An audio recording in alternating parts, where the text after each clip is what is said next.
بسم الله الحمد لله ثم الصلاة والسلام على رسول الله محمد بن عبد الله وعلى آله وأصحابه ومن تبعه بإحسانه إلى يوم الدين وبعد. Our topic today, we are still in the fiqh part, but we will open new topic inshallah, that is prayer, as-salah. We will be talking about the prayer, as-salah, inshallah. Before we go further, like the video, follow me, like the video and share the video to share Islamic knowledge. Before salah, let us define salah as what the scholars say, but Arabic meaning تعريف اللغوي واصطلاح. Salah in lugha, in Islamic Arabic language, means prayer. It can also mean mercy. It can also mean seeking forgiveness from Allah subhanahu wa ta'ala, depending on how you use in a sentence. It can mean prayer, it can mean mercy, it can also mean about seeking forgiveness from Allah subhanahu wa ta'ala. But in Islamic perspective, salah is wider than that. Or salah, prayer, is wider than that. Salah is worship, is act of worship, which combine both word and action. This is act of worship which combine both word and action. Begin with takbiratul ihram, that is first Allah Akbar you said.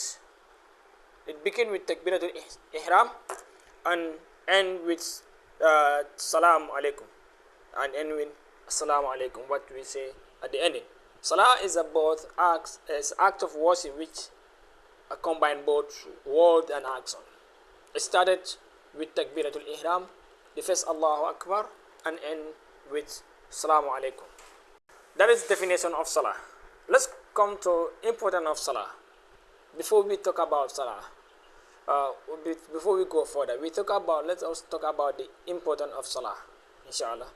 The importance of salah, we can't mention it at all. Definitely, it's very, very wide. But we will summarize it, inshallah, to talk about some of the major importance of salah. Salah is the second and the most important pillar of Islam. Salah is the second and the most important pillar in Islam. Salah is the most important pillar in Islam, of Islam. That is one of the important. The second pillar of Islam and also the most important pillar in Islam. Salah is the difference between Muslims and non-Muslims. Salah is the difference between Muslims and non-Muslims. Whoever stop praying, you stop praying, consider yourself as you are not a Muslim. Whoever stop praying, for you to be a Muslim, so you have to pray. Failure to do that, you are not Muslims. Even your parents are imams and the sheikh, so on. But if you are not praying, you stop praying, you are not Muslims. To be a Muslim, so you have to pray. Then that is salah is the difference between Muslims and non-Muslims.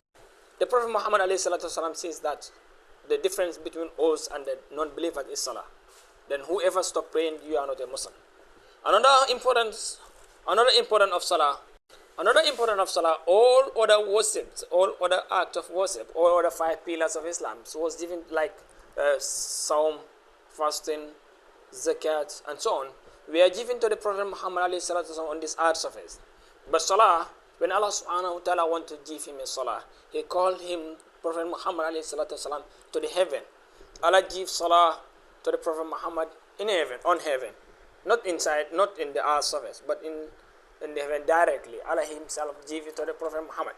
All other acts of worship, Allah will send angel Jibril to deliver to the Prophet Muhammad. But when in time of salah, Allah called Jibril, Prophet Muhammad ﷺ,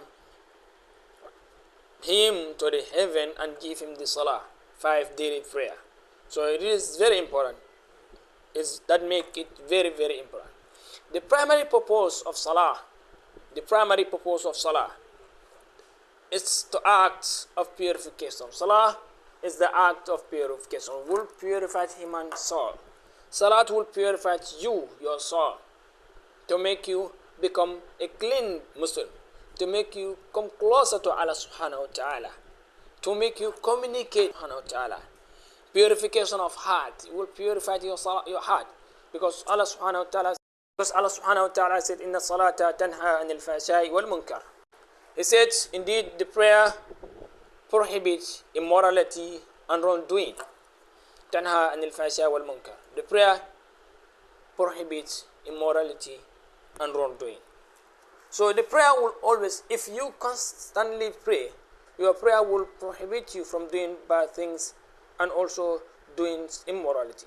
The Prophet Muhammad alayhi salatu wasalam says, there is no prayer for one who does not obey the prayer. And obedience of prayer, usage prayer, forbidding what's him from indecency and wrongdoing. When you obey the prayer, you should stop doing bad things and also do good things. That means if you pray and you still acting bad things, your prayer is not accepted, or you don't have prayer. You don't have prayer. This another hadith said, the Prophet Muhammad says, whoever performs prayer and that does not prevent him from doing bad things, that does not prevent him of indecency and wrongdoing, will only increase his distance from Allah. If you are praying and still your prayer did not, you're supposed to come closer to Allah. But if your prayer did not stop you doing bad things or wrong things or incidency or prohibiting things, you are just distancing yourself from Allah. Your prayer is distancing you from Allah. You are just distancing yourself from Allah because your prayer should prevent you of doing bad things. Prayer is like communication with Allah. When you start praying, you start direct communication with Allah subhanahu wa ta'ala. And you stay connected, it will make you to stay connected with Allah subhanahu wa ta'ala as much as possible. And the prayer also believers, it decreased the believers of doing wrongdoing. When you constantly pray, your prayer will prevent you of doing wrong thing.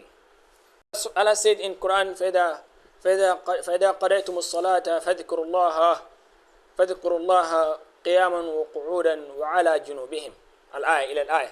Allah said, and when you have complete your prayer, remember Allah standing, sitting, or even lying on your side.